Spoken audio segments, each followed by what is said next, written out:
last time that you got stuck in life? I get stuck for a bit often. What do you mean? Well, let's say it's in the evening, I'm kind of tired and I just get very distracted and cannot do anything productive for an hour or two. I try to slow down, but yeah, I do feel stuck a lot of the time. My top productivity and top creativity is not always with me, not at all. I only have it for like 2 or 3 hours a day, but I guess that's normal. Where are you going? You're using the time to kidnap me. No. You remember we've been here first time we met, but there was no snow. Amazing. So if this video is not being uploaded, this is the evidence what happened. Kalin tried to, because he's seen that I'm with proper shoes, and because of that. About feeling stuck or feeling productive and creative is not the consistency, but the actual value you can give when you are productive and creative. Because one person can feel that they are productive 6 hours a day, but another person can have a life-changing idea in their 5 minutes a day of being productive. So ideas change everything. They are the key to growth and change. So never feel bad about having an unproductive day or week or month or year. It just doesn't matter. What matters is to grow and to get rid of your fears and barriers, to fight inertia, to get into hunter mode, and you can always do it. Last night I watched a great podcast, Mel Robbins with Simon Sinek. She told how she and her husband were in debt. They had a very hard time with the kids and balancing everything in their lives, and she was very anxious. She found some really easy techniques to fight anxiety. She is now a best-selling author, top podcast host. Her whole life changed basically in stretches of minutes because she managed to reverse direction, get into hunter mode, and she helped her family, then managed to help others, and now she's helping tens of millions of people all over the world just due to several special moments in her life. And this is how it actually works. Things go bad, or don't change.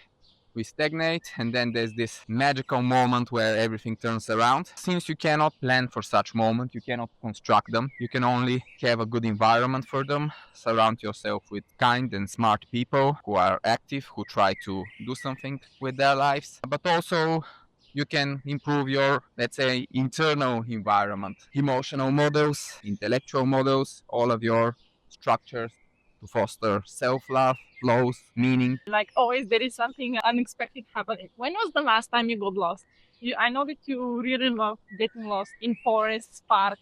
Yesterday, me and one of my colleagues had a small walk on Vitusha mountain. We decided to make a small shortcut to cut the path between two bigger paths. What happened was that there were some footprints in the snow, and then they went to the forest, and then it was just us, the forest, and some tracks from wild boar. Wow. But yeah, I mean, in Bulgarian mountains, there are not any dangerous animals. We have deer and wild boar, and bears we only have on the other side of Vitusha mountain, I think.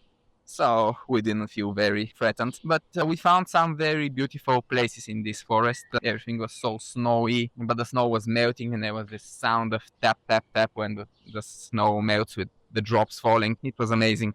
So it was very romantic. Well, we had some very intellectual conversations. About what? Different things. Psychology, work. I made an interesting realization 2 days ago when we had our I Grow Younger sharing meeting, which was that I made a lot of leaps of faith in my life about 15 years ago, more than 15 years actually. I quit university, I quit chess, then I quit being a chess coach. I was not between jobs because I've never had a job, but I was like between freelancer and building a business, learning SEO and how to create websites. And there was a lot of leaps of faith in this period because I didn't know what I was doing, and I was doing many things at once. I was out of many comfort zones at once, but I handled that very well. I grew a lot in this period, and it was fun, it was challenging. But then I hit a plateau, and for several years I didn't manage to develop my business a lot.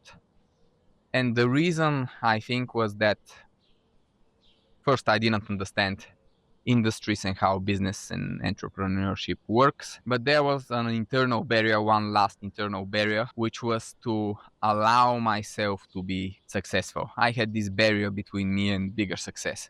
Because I had good levels of success. I had passive income from link selling and SEO agency work, and I didn't have to work a lot. I had enough money.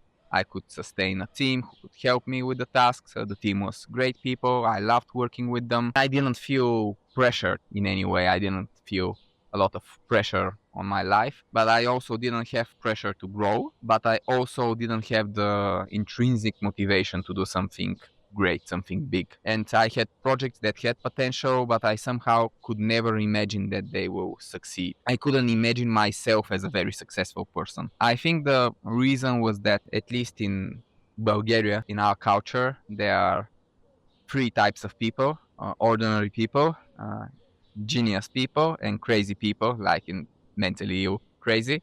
I knew I was not mentally ill, and I knew I was not a genius because I was in very high profile maths high school with true geniuses for whom abstract thought was just piece of cake. And I saw how the brains of actual But geniuses you've work. been in a good school, not in a very bad one. Yeah, I was in an amazing school, but I was by far not the best there. It was maths and science school, and I was by far not the best in maths, which was my specialization, because I knew I was not a genius and I knew I was not crazy. And I kind of had this very hardcore identity that I was smart, but still ordinary. And the leap of faith to acknowledge that I was not ordinary, that there are many types of intelligence, and some of them, like the more intuitive intelligence and the systemic thinking, I could excel at, despite not being a genius in like the abstract thought that is needed for math. What is making a certain average human a genius? I think it's just genetic. You're born with it. Of course, you have to be in the right environment to develop it. But the people I met in high school, like who could immediately see how any hard math problem could be solved, they were just born with it, and I was not. And this was kind of depressing because I knew that I could never be like them. And I kind of had this stupid conclusion, unconscious, that I'll always just be ordinary, that they were extraordinary, but I was ordinary. I had talent for chess, but not genius level.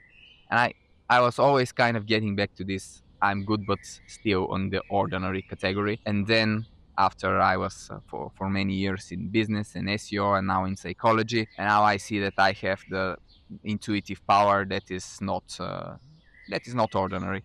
I have the power to feel very complex systems intuitively and then to simplify them and to treat them into logical structures, and that's not something that many people have. So, but just to allow myself to be extraordinary was a big barrier, because probably I always had the preconditions for this in myself, but never actually dared to make the leaps of faith to develop them. Yeah, but the people nowadays call you a guru of SEO.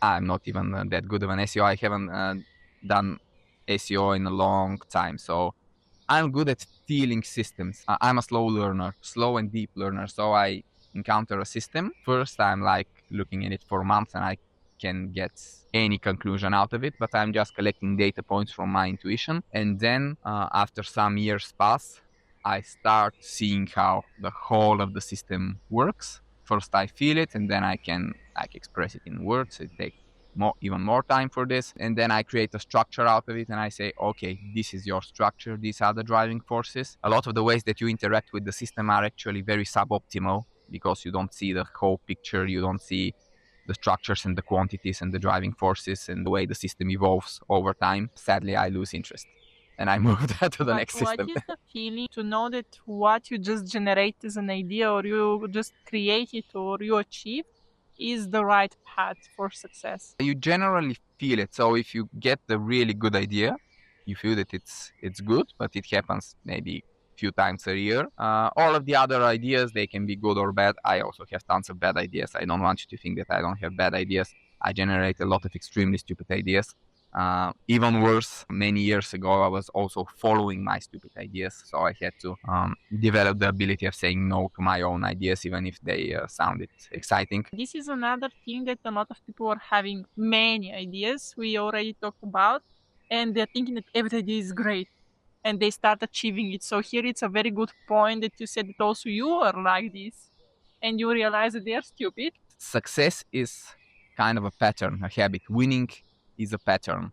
There are experiments with rats where they put two rats in a small tunnel to fight, And once one rat wins a fight, it becomes much more probable that they win the next fight. So winning is a habit, actually. So if winning is a habit, I also guess failing is a habit. So you shouldn't overdevelop the habit of failing. If you're a winner now, the chances of being a winner in the future, they get higher. But there are many types of wins. There are silent wins that no one sees. There are wins against your fears, barriers. There are wins against harmful patterns that we copied from the world growing up, such as the pattern that every success should be deserved. The moment that you have your first undeserved success in life, which is something that is much more dependent on chance than on you, then you make a big win, but only you know that it's a big win. The world just sees a person getting undeserved success. The internal and the external picture are extremely different in regards to winning, because the all good paths in life are exponential. So you start slow and then you go higher and higher. And when you start slow, the moment that you actually start going up is usually invisible from the outside. It's something internal happening. I prefer not to frame things in winning also, although this is how the world frames them, because this is the only data points visible from the outside. I don't think winning is the right word. I think the really important thing is changing. What brings change? Almost all changes are good. So if we change, then if we change the way we do things, it's usually good. This is the real win, even though in like measurable terms it may not bring any win right now, but the change is what is the important thing. And actually I Grow Younger is an intuitive system about how change happens. Change happens only when you have the freedom to consider it, the environment to stimulate it, and the drive to pursue it. So you have to have all these three things, and they rarely align, so that's why it's hard. But the freedom to consider it is the most important thing, because as Goethe said, no slavery is worse than the slavery when you don't recognize that you have the chains. So if the chains are invisible to you, if you never seen any better, then this is the hardest change, because you don't know what you're changing towards. It's invisible. Great. So you need to unlearn the bad habits. So to conquer the change? Yes, the change comes first, and then success will follow. Success is it's like in the periphery of everything. It's not you. This is why it's best to have no goals, because the actually important things in life, they cannot be defined. You cannot define your levels of self-love, unconditional love, meaning, creativity, intuition. And since these are the most important things to strive for in life, but you cannot define them, this makes goals useless. Because to set a goal means to make something of secondary importance. So this is why it doesn't work, and it's counterproductive. But what about the unlearning process?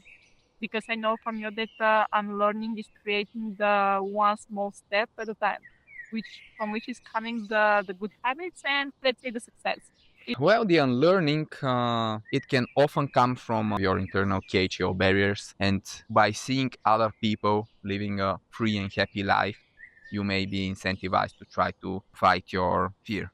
We talked before that about learning, so now we should talk a bit about freedom. What is freedom for you? It's just the different paths that we can take in our life. I specifically like the saying long-term freedom. Long-term freedom means what can you do with your life in the future, in the furthest future. Right now you can do more or less not so many things, but in the more distant future you can do billions of different things. And the more long-term freedom means more long-term options. For example, if it's lunchtime, Bill Gates can eat lunch, and Jane, who works 2 jobs and raises a kid as a single mother, can eat lunch. They can eat different lunches, but the options are not so many. But if you look at long-term freedom, Bill Gates can change the world for the better or worse,